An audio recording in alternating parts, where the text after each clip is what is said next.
प्रधानं सर्वधर्माणां जैनं जेतुशासनं गुणानां विस्तरं वक्षे स्वभावानां तथैव च पर्यायाणां विशेषेण नत्वा वीरं जनीश्वरम्। महावीर भगवान की, आचार्य गुरुवर श्री विद्यासागर जी महाराज के, आचार्य श्री समय सागर जी महाराज की।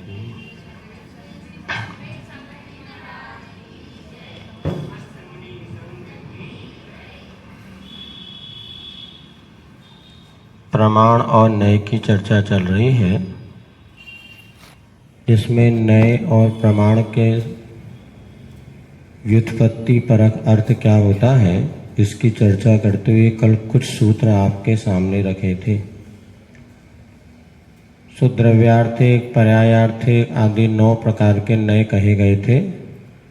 वो नए का क्या व्युत्पत्ति परक अर्थ होता है, इसकी चर्चा करने के बाद पुनः हम वापस आते हैं तो द्रव्यार्थिक आदि नयों की जो उपभेद भेद है, उनकी चर्चा करते हुए सूत्र नंबर 46 नंबर अथवा 45 या 45 इदानीमेतेषां भेदा उच्यन्ते। अब जो पूर्व में नए और उपनय कहे गए हैं, उनके भेद प्रभेदों को हम आगे आपके समक्ष रख रहे हैं। सबसे पहला नय है द्रव्यार्थिक नय, सूत्र नंबर 46 नंबर सूत्र। द्रव्यार्थिकस्य 10 भेदाः। कल ये बताया था, द्रव्य ही जिसका प्रयोजन है वह द्रव्यार्थिक नय है। द्रव्य क्या हो गया? जो था है और रहेगा वह द्रव्य है। पर्याय जो उत्पन्न हो और नष्ट हो उसे पर्याय कहते हैं। तो हमने उस द्रव्य को अपना विषय बनाया, अपना लक्ष्य बनाया, जो कि पहले था है और रहेगा। तो जब द्रव्य ही जिसका प्रयोजन हो गया, ऐसे द्रव्यार्थी नय के 10 भेद यहाँ पर कहे गए हैं। तो सबसे पहला यहाँ पर जो आपके लिए भेद कहा जा रहा है वह है, उसको अपन पहले थोड़ा समझ लेते हैं उदाहरण के माध्यम से। जैसे कहा जाता है, संसारी जीव सिद्धों के समान शुद्ध हैं, सब्वे शुद्धाहु शुद्ध नया। ये द्रव्य संग्रह में एक गाथा आती है। तो यहाँ पे सभी जीव सिद्धों के समान शुद्ध हैं। जैसे सिद्ध भगवान शुद्ध है, वैसे संसारी जीव भी शुद्ध है। ऐसा कहना गलत है कि सही है? एक अपेक्षा से सही, एक अपेक्षा से गलत है। तो किस अपेक्षा से सही है? तो यहाँ पर इसके लिए आता है, जो सूत्र है 47 नंबर का। तो उसमें कहा कर्मोपाधि निरपेक्ष शुद्ध द्रव्यार्थ कहा, यथा संसारी जीवा सिद्ध सदृक् शुद्धात्मा। हाँ, जैसे संसारी जीव सिद्ध भगवान शुद्ध है, कर्मोपाधि से रहित हैं, ऐसे सारे के सारे संसारी जीव भी सिद्धों के समान शुद्ध हैं। ये हमारी एक दृष्टि है, ना कि वस्तु का स्वरूप। वस्तु ऐसा नहीं है, किंतु हमारी दृष्टि, जब हमने माने एक सिद्ध भगवान बैठे हैं और उनके बाजू में हम, ये मनुष्य बैठा है, मनुष्य बैठा और एक संसिद्ध भगवान है, दोनों को हम जब देखते हैं तो व्यवहार की दृष्टिकोण से ये मनुष्य दिख रहा है और ये सिद्ध भगवान दिख रहे हैं। अब मनुष्य ये क्यों है, संसारी जीव क्यों है? तो 8 कर्मों से सहित है। मनुष्य क्या है? 8 कर्मों से सहित है। और सिद्ध भगवान कैसे हैं? 8 कर्मों से रहित है। अब जैसे सिद्ध भगवान 8 कर्मों से रहित हैं, ऐसे हमने मनुष्य में से 8 कर्म अलग कर दिए। द्रव्य कर्म, भाव कर्म, 9 कर्म अलग कर दिया। अब हम जब देखते हैं तो हमारी दृष्टि में जो हमने कर्मों को अलग करके देखा, तो सिद्ध भगवान की आत्मा और मनुष्य की आत्मा में कोई अंतर नहीं दिखा। जैसे सिद्धों की आत्मा शुद्ध है, वैसे मनुष्य की आत्मा शुद्ध है। कब? जब हमने अपनी दृष्टि से पन्नाय खेतब्बो अथवा परम पैनी सुविधि छैनी, बुद्धि रूपी छैनी के द्वारा हमने भेद किया। और इसमें से कर्म, नो कर्म, द्रव्य कर्म को अलग कर दिया इस मनुष्य में से। अब हम देखते हैं तो मनुष्य में और सिद्ध की आत्मा में कोई अंतर नहीं दिखाई देता है। तो कर्मोपाधि निरपेक्ष, क्या किया हमने, कर्मोपाधि सापेक्ष नहीं, कर्म के उपाधि माने जो संयोग थे उससे अलग करके जब हम देखते हैं तो शुद्ध द्रव्यार्थिक न्याय कहलाता है। उस शुद्ध द्रव्यार्थिक न्याय की विवक्षा में देखते हैं तो पेड़ पौधों में भी जैसे सिद्धों में शुद्ध आत्मा है, ऐसी प्रत्येक संसारी प्राणी में शुद्ध आत्मा है। उनकी आत्मा और सिद्धों की आत्मा में कोई अंतर नहीं है। किस दृष्टि से, शुद्ध द्रव्यार्थिक न्याय। और शुद्ध द्रव्यार्थिक न्याय भी कौन सा, कर्मोपाधि। शुद्ध द्रव्यार्थिक क्यों कहा, क्योंकि कर्म की उपाधि से जो निरपेक्ष है, कर्म उपाधि से सापेक्ष हो जाएगा तो अशुद्ध द्रव्यार्थिक न्याय। द्रव्य दो प्रकार का, जीव द्रव्य, शुद्ध जीव और अशुद्ध जीव। हम कौन से जीव हैं, अशुद्ध जीव। क्यों है, क्योंकि कर्म से सहित है। और सिद्ध भगवान कौन से जीव है, शुद्ध जीव। क्यों है, कर्म से रहित है। तो कर्म से सहित जीव को भी हम जब देख रहे हैं तो उनमें हमने शुद्ध द्रव्य ही हमारा दृष्टि का विषय बनाया। तो शुद्ध द्रव्य बनाया कर्मोपाधि निरपेक्ष। तो कर्म के संयोग से रहित जब हम कभी किसी भी संसारी प्राणी को देखते हैं तो आज भी हमें उनकी आत्मा में वही शुद्धत्व दिखता है जो कि सिद्धों में शुद्धत्व आज है, किंतु इसका व्यक्त नहीं है और उनका शुद्धत्व व्यक्त हो चुका है। संसारी प्राणी के प्रत्येक आत्मा के प्रदेशों में अशुद्धता है और वो अशुद्धता कर्म सापेक्ष है। लेकिन इस अशुद्धता में भी यह हम देखते हैं जैसे कुर्ता जो है कितना भी गंदा हो, लेकिन वो भैया को पता है कि अभी गंदा हो गया शाम को, लेकिन इसकी शुद्धता तो जो प्रेस रखा साफ सुथरा कुर्ता है ना, ऐसे मेरा ये कुर्ता भी उतना ही साफ है जितना कि साफ सुथरा कुर्ता। और जैसे कल मैं इसको धोऊंगा, नील कपड़े में डालूंगा या उसका जो इस कुर्ते उस कुर्ते में कोई भेद नहीं रहेगा, तो आकुलता नहीं होती। क्योंकि कुर्ता कितना भी गंदा हो गया, पता है आज ही कुर्ता गंदा है, कल जैसे ही धोऊंगा तो फिर चकाचक हो जाएगा। तो ऐसे जब अपने शुद्धत्व का बोध होता है कि अरे मैं भी सिद्धों के समान शुद्ध हूँ, हाँ हो सकता हूँ, तो जैसे मैं पुरुषार्थ करूँगा मेरे कर्म दूर होंगे तो मैं भी सिद्धों के समान शुद्ध हो जाऊँगा। तो शुद्ध न्याय का आश्रय लेने का प्रयोजन ही ये है कि अपने भीतर छुपी हुई दबी हुई शक्तियों का ज्ञात होने से हमें उस क्षेत्र के पुरुषार्थ करने का एक मन बनता है। जब कुर्ता साफ हो सकता है, पता चलेगा, तभी तो आप पुरुषार्थ करेंगे, और नहीं तो भैया क्यों पुरुषार्थ करना, ये तो गया काम से, अब तो साफ हो ही नहीं सकता। तो अपनी शुद्धत्व का ध्यान करने पर तो ये सबसे पहला आपको सूत्र दिया है, संसारी जीव सिद्धों के समान शुद्ध है, ऐसा बताने वाला पहला द्रव्यार्थिक न्याय है, वो है कर्मोपाधि निरपेक्ष शुद्ध द्रव्यार्थिक न्याय। अब दूसरा प्रश्न उठता है, रागी द्वेषी मोही कौन, जीव कि पुद्गल। जीव। तो क्या जीव कभी रागी द्वेषी होता है क्या, क्योंकि जीव तो रागी द्वेषी होता नहीं, जीव तो राग द्वेष से रहित है। यही पढ़ने में आता है जो जितनी अशुद्धि है सब पुद्गल के है, नहीं, पुद्गल के निमित्त से जीव रागी द्वेषी हुआ, लेकिन द्रव हुआ तो जीव ही ना, इसलिए वो रागी द्वेषी जीव को जब हमने अपना विषय बनाया तो कर्मोपाधि सापेक्ष, अब शुद्ध नहीं बचा, अशुद्ध द्रव्यार्थिक न्याय का विषय बनेगा। इसको बतलाने के लिए 48 नंबर का सूत्र नहीं, इसको बतलाने के लिए आपको 50वें नंबर का सूत्र पढ़िएगा, जोड़ी से पढ़ते हैं अपन। 50वें नंबर का सूत्र, कर्मोपाधि सापेक्षो शुद्ध द्रव्यार्थिको यथा क्रोधादि कर्मज भाव आत्मा। तो क्रोधादि कर्म से उत्पन्न हुआ वह परिणाम है, वह आत्मा का है। रागी द्वेषी मोही क्रोधी ये सब कौन है, आत्मा है।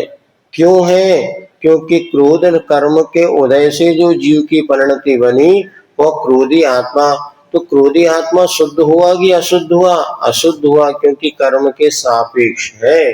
तो यहाँ पे आपका दूसरा न्याय हो गया द्रव्यार्थिक न्याय, पहला शुद्ध द्रव्यार्थिक न्याय, दूसरा अशुद्ध द्रव्यार्थिक। शुद्ध जिसका प्रयोजन वो शुद्ध द्रव्यार्थिक न्याय, वो अशुद्ध इसका प्रयोजन वो अशुद्ध द्रव्यार्थिक नहीं। तो यहाँ पर अशुद्ध द्रव्यार्थिक नहीं हो गया क्रोधी आदि जीव, जीव को क्रोधी कह देना, ये अशुद्ध द्रव्यार्थिक नय का विषय है, क्योंकि अशुद्ध द्रव्य को इसने अपना प्रयोजन बना लिया। ये दो सूत्र आपके समक्ष हो गए, ठीक है ना। पहला क्या हो गया, शुद्ध द्रव्यार्थिक नय और अशुद्ध द्रव्यार्थिक नय।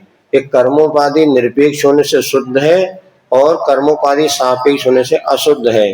जीव क्रोधी है, ये कौन सा हो गया, अशुद्ध द्रव्यार्थिक नय। और सब जीव सिद्धों के समान शुद्ध है, ये शुद्ध द्रव्यार्थिक नय का विषय हो गया। अब इसके बाद 48वें नंबर का सूत्र आता है। अब हमने दो चीज पढ़ी थी, एक ये पढ़ी थी द्रव्य नित्य होता है और द्रव्य अनित्य होता है। तो नित्य होता है किस नय से, तो जीव चूंकि हमने द्रव्य की बात कर रहे हैं इसलिए नय तो द्रव्यार्थिक न है। द्रव्य नित्य है कि अनित्य है, नित्य स्वभावी भी और अनित्य स्वभावी है।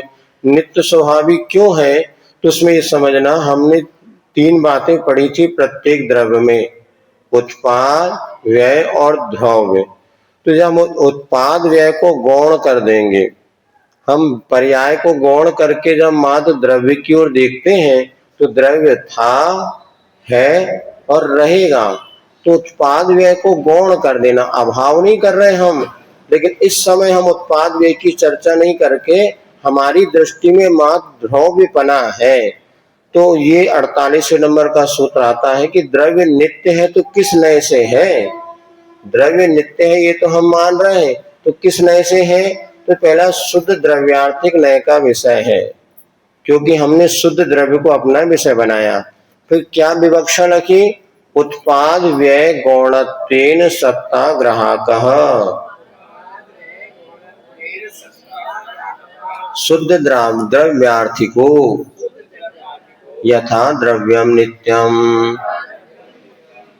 तो द्रव्य अपने को उदाहरण पकड़ना, उसके माध्यम से उस नय की परिभाषा बनाना।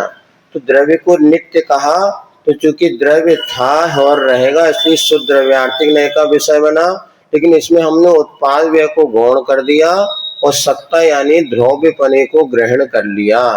तो जहां हमने द्रव्य या अथवा सत्ता को ग्रहण किया उस विवक्षा से यहाँ पर हमने शुद्ध द्रव्यार्थिक नय का विषय बना कि द्रव्य नित्य है। उदाहरण में याद, द्रव्य नित्य है, शुद्ध द्रव्यार्थिक नय का विषय है। कौन से शुद्ध द्रव्यार्थिक नय, इसमें उत्पाद व्यय को तो गौण कर दिया और सत्ता को ग्रहण कर लिया। अब सत्ता की हम देखते हैं, सत्ता थी, सत्ता है और सत्ता आगे भी रहेगी। तीनों परिस्थिति में हमने उसको ग्रहण कर लिया, इसलिए क्योंकि नित्य जो था है और रहेगा, द्रव्य नित्य है। ये कौन से नय का विषय बना, उत्पाद व्यय गौणत्वेन सत्ता ग्राहक शुद्ध द्रव्यार्थिक नय। द्रव्य नित्य है, ये तो उदाहरण है। पर्याय नहीं, अपनी हमें द्रव्य की द्रव्यार्थिक नय में प्रयोजन हमारी जब चर्चा हम द्रव्य की कर रहे हैं, तो द्रव्य नित्य है कि अनित्य है, नित्य है। तो यही उदाहरण है कि द्रव्य को आपने नित्य माना तो किस विवक्षा में माना, तो यहाँ पर बताए उत्पाद व्यय गौण कर लिया, सत्ता को ग्रहण कर लिया, तो शुद्ध द्रव्यार्थिक नय हो गया।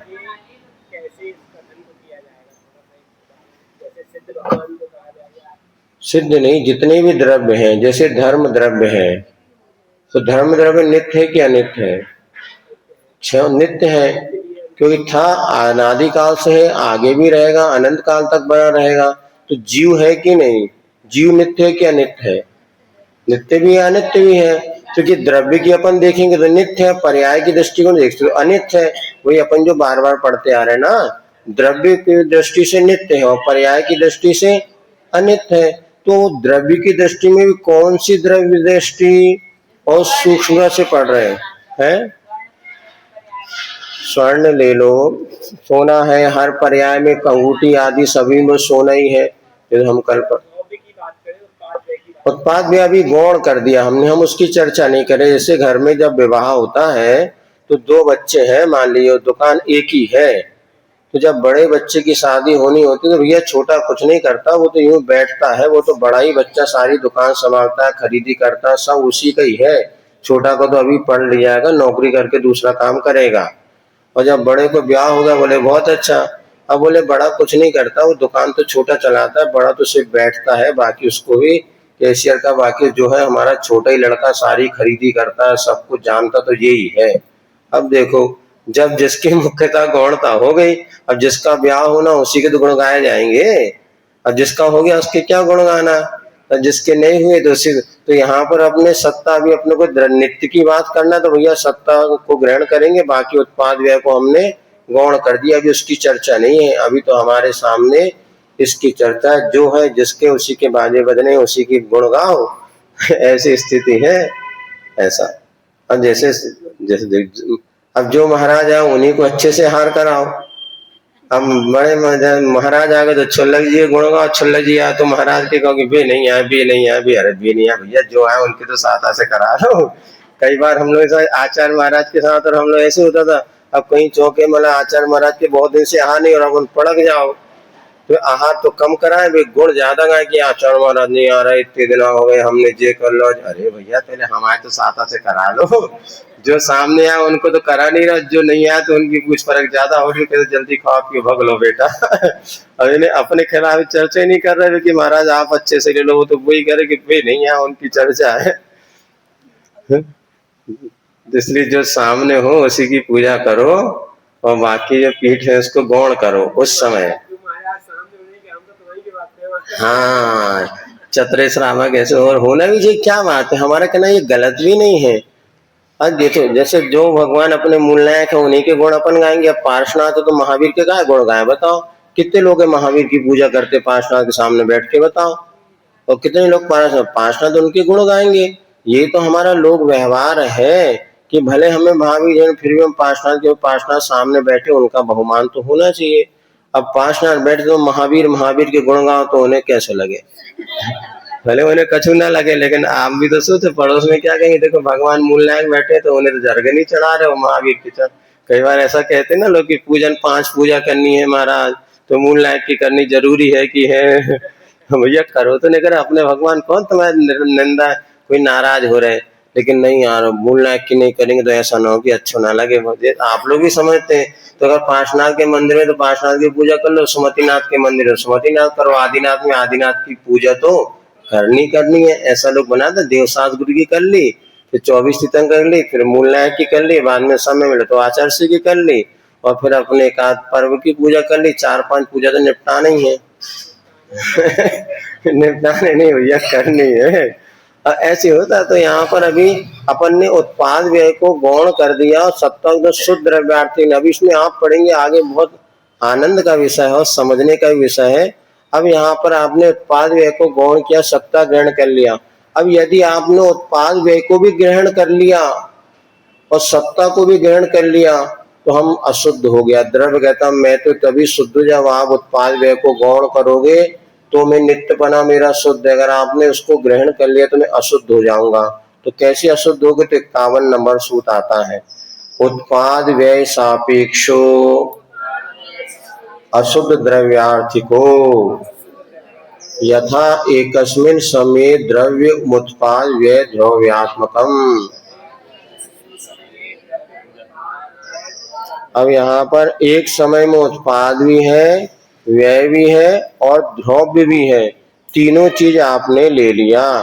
जब एक समय में तीनों चीज अगर है तो कहता मैं अशुद्ध हो गया, क्योंकि द्रव्यार्थिक न्याय का विषय में तो जो द्रव्य है उसी को आपको स्वीकार करो तो मेरी शुद्धता बनी रहेगी।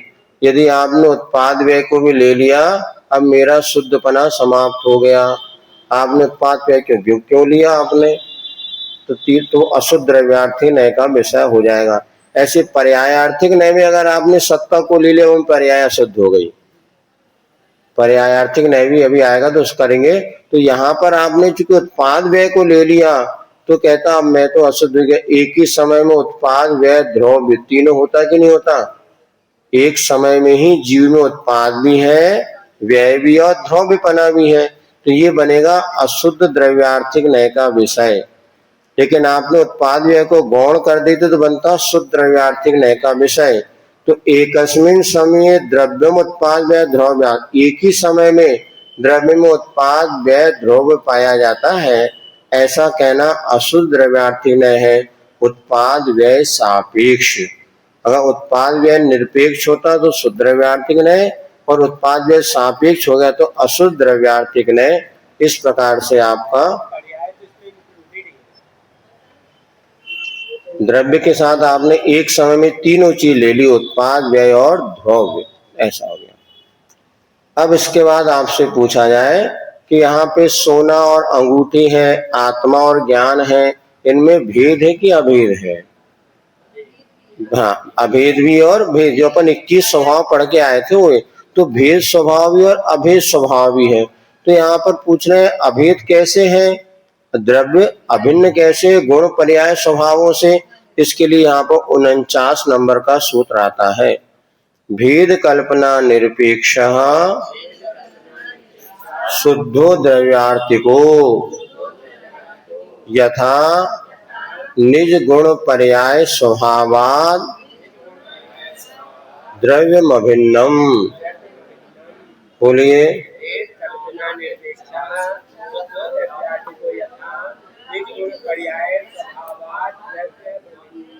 हाँ, अपनी अपनी गुण पर्याय स्वभाव से द्रव्य अभिन्न है, अर्थात उसमें कोई भेद नहीं है।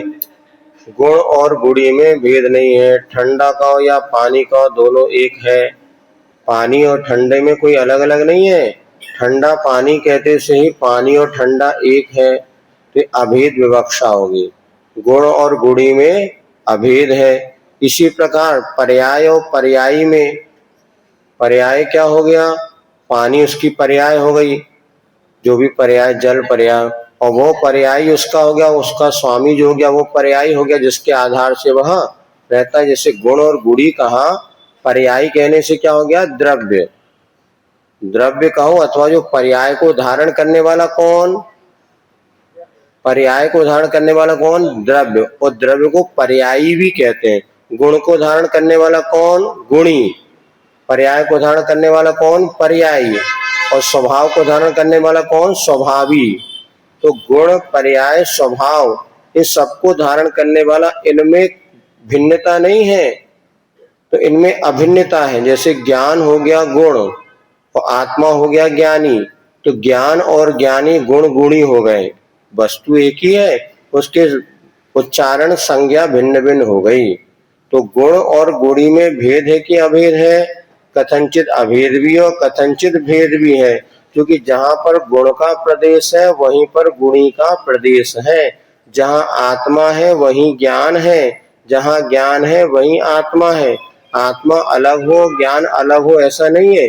इसलिए वहां पर अभेद विवक्षा से, यहाँ पर क्योंकि आपने भेद कल्पना छोड़ दिया, तो ये शुद्ध द्रव्यार्थिक नय का विषय बना, और अपनी अपनी गुण पर्याय स्वभाव से द्रव्य अभिन्न है। आत्मा सो ज्ञान, ज्ञान सो आत्मा। ये कौन से नय का विषय बनेगा? भेद कल्पना निरपेक्ष शुद्ध द्रव्यार्थिक नय। अभेद, भेद कल्पना निरपेक्ष कहो या अभेद कहो, लेकिन कुछ नयापन भी तो आना चाहिए ना शब्दों में भी। अब आपको भोजन में रोज रोज खाते खाते आपको वही चावल और वही दाल है, तरह तरीके से आप बघार लगाते हैं। तो यहाँ पर भी आचार्य ने अभेद ना कहते, भेद कल्पना निरपेक्ष कहने से उसमें और लालित्य आ गया।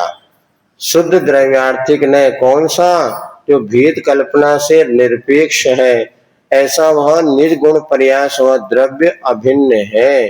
द्रव्य की गुण पर्याय स्वभाव इन सबसे द्रव्य भिन्न नहीं है, किंतु सब इसी रूप द्रव्य है, ऐसा मानने वाला। अब आपने कहा था कि अग्नि और जैसे ज्ञान और आत्मा अलग अलग भी है। ज्ञान, आत्मा का ज्ञान गुण अलग है और आत्मा अलग है, वो भी बताते हैं। सूत्र नंबर 50 नहीं, हाँ 52 नंबर सूत्र। भेद कल्पना सापेक्षो अशुद्ध द्रव्यार्थिको यथात्मनो ज्ञान दर्शन आदियो गुणा। दर्शन ज्ञान आदियो गुणा। भेद कहाँ पढ़िए? अशुद्ध द्रव्यार्थिको यथात्मनो दर्शन ज्ञान देव गुणः। अब जैसे आत्मा के ज्ञान गुण है, दर्शन गुण है, सुख गुण है, ये आत्मा का ज्ञान कह दिया ना, माने दो चीज हो गई, आपने भिन्न भिन्न बता दिया। तो ये जो आत्मा के ज्ञान दर्शन आदि गुण कहा, ये बनेगा भेद कल्पना सापे अशुद्ध द्रव्यार्थिक नए। द्रव्यार्थिक या निश्चय नहीं वो होता है जो अभेद को स्वीकार करे। आपने भेद को स्वीकार कर लिया, इसलिए मैं अशुद्ध हो गया। चर्चा तो आप द्रव्य की कर रहे हैं, किंतु द्रव्य की चर्चा में भी आपने अशुद्धता को स्वीकार कर लिया, भेद कर दिया, तो हमारा द्रव्य अशुद्ध हो गया। आत्मा का ज्ञान, आत्मा का दर्शन, ये जो भेद को कथन करने वाला है, ये आपका हो गया अशुद्ध द्रव्यार्थिक नय का विषय। हाँ, 3 शुद्ध हो गए, 3 अशुद्ध हो गए। जहां पर आपने भेद को स्वीकार कर लिया तो अशुद्धता आ गई, अभेद को स्वीकार कर लिया तो शुद्धता आती है।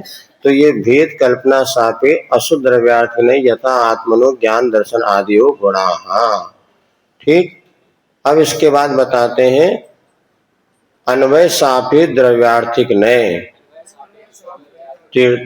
53 नंबर वाला सूत्र है, अन्वय सापेक्षो द्रव्यार्थिको यथा गुण पर्याय स्वभावम द्रव्यम।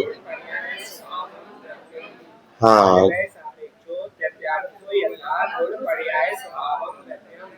हाँ, जितने भी यहाँ पर स्वभाव है, पर्याय है, इन सब में ये वही द्रव्य है, वही द्रव्य है। जैसा कि मनुष्य था, देव बन गया, नारकी बन गया, सिद्ध बन गया, निगोदी बन गया, हर पर्याय में ये जीव है, जीव है, जीव है, ऐसा जो कहा जाता है, ये भी एक नय का भेद है। अन्वय सापेक्ष द्रव्यार्थिक नय। हर पर्याय में, हर गुण में, हर स्वभाव में ये वही द्रव्य है, ऐसा स्वीकार करना। कड़ा आदि पर्याय में, पीला आदि गुणों में अन्वय रूप से स्वर्ण पाया जाता है, अथवा विभिन्न पर्यायों में ये वही जीव है, वही जीव है, ऐसा कहना अन्वय सापेक्ष द्रव्यार्थिक नय का विषय कहा जाता है। अन्वय यानी ये वही है, अनुवय, अनुअय ये वही है। जैसे आप है, अब बचपन में भी था, अब पुण्यांश तो बाद में जुड़ा होगा, पहले क्या नाम था? आशीष। जब बचपन में जन्म हुआ तब मैं आशीष कहा, अब थोड़े बड़े हो गए, जब कॉलेज पढ़ने लगे, युवा हो गए तो भी आशीष, अब प्रौढ़ हो गए तो भी आशीष, बुढ़ापे में भी ये वही आशीष है। ये अन्वय सापेक्ष है, हर पर्याय में ये वही है, ऐसा जो कथन अन्वय सापेक्ष है। जैसे मिट्टी का घड़ा बना, बात वही है, आपको भिन्न भिन्न तरीके से बनाया नए। हाँ, एक नया जोड़ा उसमें अन्वय। हाँ, अन्वय। अभी तक जो था शुद्ध शुद्ध तो चल रहा था, ठीक है, समझ आ रहा। हाँ, अन्वय जोड़ दिया तो है तो शुद्धता ही ना कि भैया ये जीव ही है। इसीलिए तो कह रहे शुद्ध द्रव्यार्थिक नय के यहाँ पे 9 भेद आपको जो बताए जा रहे हैं, 10 भेद, तो यही बता रहे हैं कि अन्वय सापेक्ष एक द्रव्यार्थिक नय है, तो हर पर्याय में उस जीव को स्वीकार करता है। उदाहरण एक है, उस उदाहरण को कई तरीके से आपको, नित्य अपन ने कहा, नित्य में भी ये बात है कि वो था, है और रहेगा। अब यहाँ पे एक नय है अन्वय सापेक्ष नाम का द्रव्यार्थिक नय, उसका क्या है, हर पर्याय में ये वही है, वही है, इसको स्वीकार करने वाला। सापेक्ष माने हमेशा वहाँ जीव जीव जीव जीव जीव। हाँ, अभी यहाँ पे निरपेक्ष, आगे पहले सापेक्ष तो समझो है। अन्वय सापेक्ष में ये वही है, और निरपेक्ष में ये बच्चा है, ये बूढ़ा है, ये जवान है, ये तो उसमें पर्याय की मुख्यता हो गई, इसलिए उसकी बात कहाँ कह रहे हैं अभी देखो तो आप है। अभी अन्वय निरपेक्ष वाला नहीं आएगा आपको, से अन्वय सापेक्ष वाला द्रव्यार्थ है, निरपेक्ष कर दिया तो पर्यायार्थिक नय का बनेगा, वो आगे आएगा। अभी अन्वय सापेक्ष में हर पर्याय में जीव है, ऐसा कहना अन्वय सापेक्ष द्रव्यार्थिक नय है। अब आगे बताते, द्रव्य को अस्ति और नास्ति दोनों आपने कहा था, तो ये किसका विषय बनेगा? तो स्वद्रव्यादि ग्राहक द्रव्यार्थिको यथा स्वद्रव्यादि चतुष्टयापेक्षा द्रव्यमस्ति।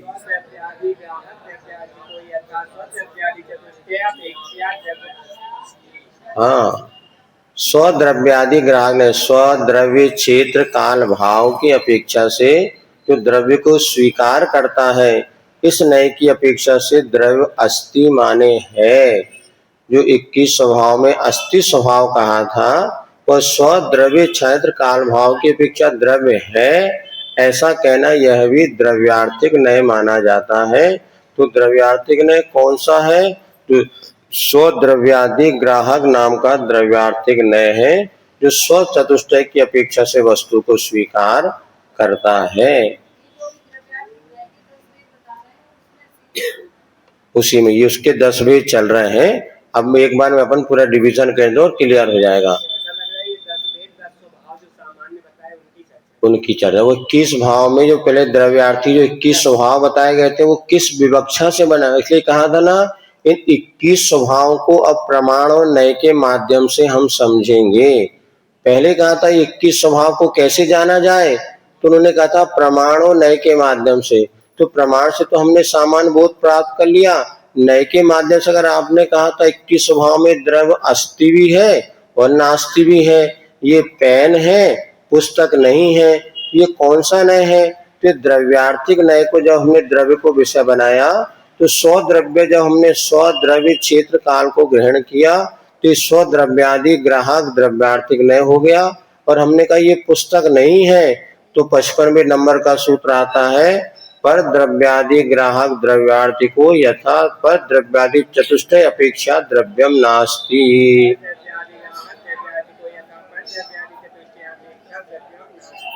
हाँ, ये जो पेन है ये पुस्तक का चतुष्टय इसमें नहीं है, पुस्तक का द्रव्य नहीं है, पुस्तक का क्षेत्र नहीं है, पुस्तक का काल भाव कुछ भी नहीं है, इस अपेक्षा से पेन पुस्तक नहीं है पर द्रव्यादि ग्राहक चतुष्टय की अपेक्षा से। तो जो बातें आपको कह के उनको अनेक नयों के माध्यम से आपको सिद्ध कर रहे हैं। द्रव्य आपने कहा था नित्य भी है और अनित्य भी है, तो किस विवक्षा में? भेद अभेद भी कहा था, तो उसको नए के माध्यम से किस अपेक्षा से हमने वो बात कही आगे, और इसी बात को क्लियर आपको करेंगे। यदि हम नित्य अकेला मान ले अनित्य ना माने तो क्या दोष आएगा, इस प्रकार से मानने पर क्या दोष आएगा, तो वो सारी बातें आगे जो रुचि रखते हैं उनके लिए इसमें बड़ा आनंद आता है। बाकी तो ये विषय ऐसा लगता है कि वही बात बार बार कही जा रही है, इसीलिए इसको सभी व्यक्ति एकदम ना पढ़े। तो ये भी कहा कि प्रारंभ में बालक नहीं, अब कल अपन ने पढ़ा था ना 4 प्रकार की संवेदनी और निर्वेदनी कथा। सामान्य धर्मोपदेश में तो वैराग्य बढ़ाने वाली कथा, धर्म से प्रीति उत्पन्न करने वाली कथा, पाप से भय हो, ऐसा ही विषय प्रवचन में दिया जाता है।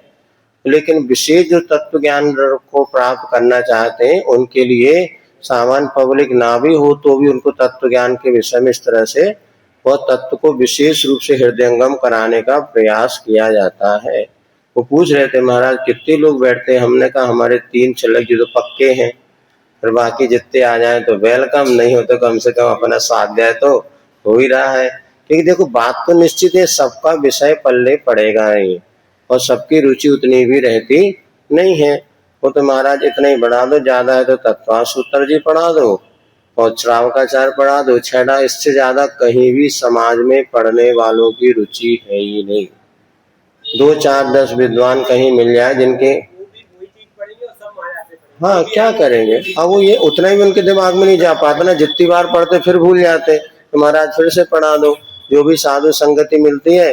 अब क्या नया पढ़ा है तो वही नया पढ़ने वाले मिले, तो अब जैसे आप लोग मिल गए तो भैया अपन पढ़ा दो आला, हमने कभी सोचा ही नहीं था कि भानपुर में ये पढ़ाया जाएगा। वो तो चल रही है, लेकिन महाराजों का हमने कहा जी अच्छा है भाई, महाराजों को पढ़ाएंगे तो अपना भी स्वाध्याय हो जाएगा, रिवीजन हो जाएगा।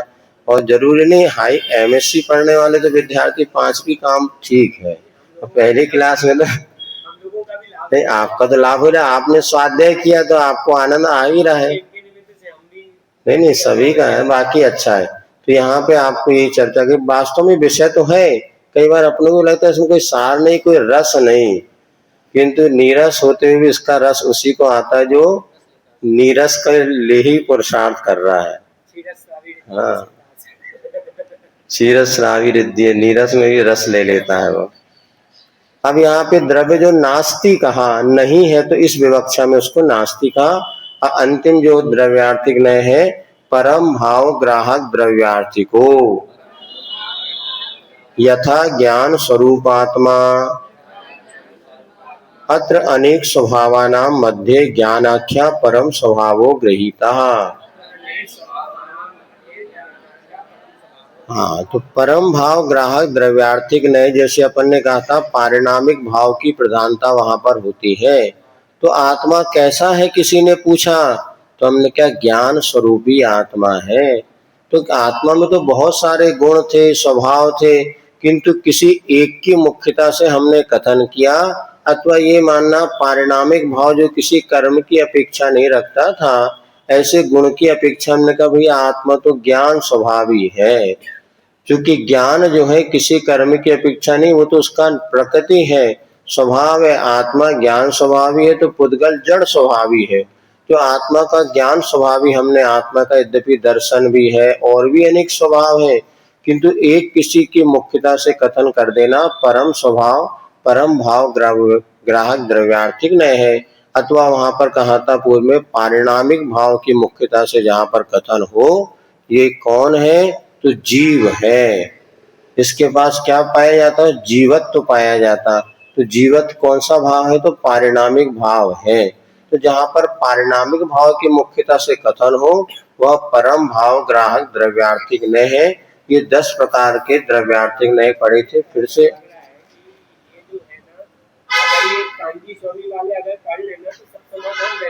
इसीलिए तो आचार्य महाराज बार बार कहते हैं कि भैया आलाप पद्धति पढ़ाओ, पढ़ना चाहिए, समाज में इसका पठन पाठन होना चाहिए। लेकिन हम भी सोचते कम से कम 2-4-10 लोग ऐसे मिले जिनको अपन ये बात समझे, रुचि पूर्वक ग्रहण करें। नहीं तो घर जाके ये कहेंगे 1 घंटा बैठ तो आए मनु कुछ समझ में तो और मुश्किल हो जाएगी भैया। हाँ, तुम्हें तो आ जाती है, तुम्हें तो आना ही पड़ेगा। लेकिन ये होता है इसलिए कहा ना, पात्र को देख करके ही शिक्षा देनी चाहिए, अन्यथा वो अपात्र को दिया हुआ वो शिक्षा भी क्या है ना, वो विपरीत रूप धारण कर लेता है। और उसमें अरे वो बहुत तो बहुत कठिन है, बहुत कठिन है। इसलिए भैया जिसको रुचि हो तो कठिन भी उसको सरल लगने लगता है, और रुचि नहीं है और जबरदस्ती बैठा दो तो कहेगा महाराज वो तो ऐसे ही, फिर महाराज फिर वो 4 लोगों को कहेगा जो आने वाले भी और भग जाएंगे, बोले कभी समझ में नहीं आई भैया कल मत जाइए तुम कारण। और नहीं, पचाने की क्षमता हो, रुचि के साथ साथ पचाने की क्षमता हो, दोनों। हाँ? वो दोनों स्थिति है। दाता और पात्र बनाने वाले ने अच्छा भोजन बनाया हो तो खाने वाले का मन नहीं भी हो ना, तो भी 1 रोटी ज्यादा। अब अच्छा नहीं बने तो कई बार अच्छा भी भूख भी लगी हो तो भी रहने दो भैया यार, दोनों स्थिति बनती है। भूख नहीं भी लगी और अच्छी चीज हो तो आ ही जाता है। 1-2 गिलास तो पता नहीं कहाँ चले आते हो। जब भूख भी हो किंतु मन पसंद चीज नहीं हो तो अपने आप भूख चले। तो दोनों है, दाता पात्र के ऊपर दोनों आधार तो होता ही है। तो यहाँ पर जैसे अपन ने फिर से एक बार समझ लेते हैं, उदाहरण को अपन पकड़ लें। सभी जीव सिद्धों के समान शुद्ध है, संसारी जीव। ये किस विवक्षा में सही है?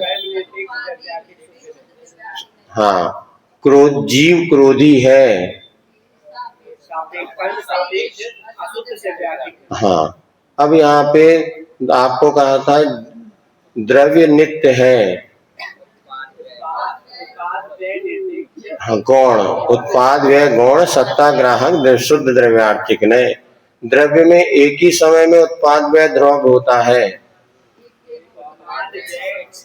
सापेक्ष अशुद्ध द्रव्यार्थिक नय। अब इसके बाद कहा आत्मा और ज्ञान दोनों में अभेद है, एक ही है, दो अलग अलग नहीं है। ज्ञान सो आत्मा, आत्मा सो ज्ञान। भेद कल्पना निरपेक्ष शुद्ध द्रव्यार्थिक नय। आत्मा का ज्ञान, इस भेद कल्पना सापे अशुद्ध द्रव्यार्थिक नय। इसके बाद कहा था मैं जीव था, जीव हूँ, जीव रहूंगा, हर पर्याय में जीव हूँ। अन्वय सापेक्ष द्रव्यार्थिक नय। जीव अस्थिर है, जीव के पास अस्थि और नास्ति दोनों स्वभाव है। जीव अस्थि स्वभावी है। जीव स्वद्रव्यादि ग्राहक चतुष्ट, हाँ ग्राहक द्रव्यार्थिक नहीं, जिस वस्तु द्रव्य में नास्ति स्वभाव है, द्रव्यार्थिक नहीं। और यहाँ पर कह दिया जीव ज्ञान स्वभावी है, परम भाव ग्राहक द्रव्यार्थिक नहीं, जीव परम स्वभाव। इस प्रकार से द्रव्यार्थिक नहीं के 10 भेद। नकल भी कहते, बिना अकल के नकल भी नहीं होती बिना। हाँ नहीं, फिर भी इस अब एक बार अगर 2-3 बार आप पढ़ेंगे तो बिल्कुल बात, हाँ वो तो है, धीरे धीरे विषय दिमाग में बैठ जाएगा, और बैठ जाएगा तो अच्छा। कम से इसके बाद पर्यायार्थिक नहीं के 4:30 बजे हो गया ऊपर। हाँ ठीक है, वैसे पर्यायार्थिक नहीं के कल अपन ने पढ़ ही लिए थे, तो मेरू आदि का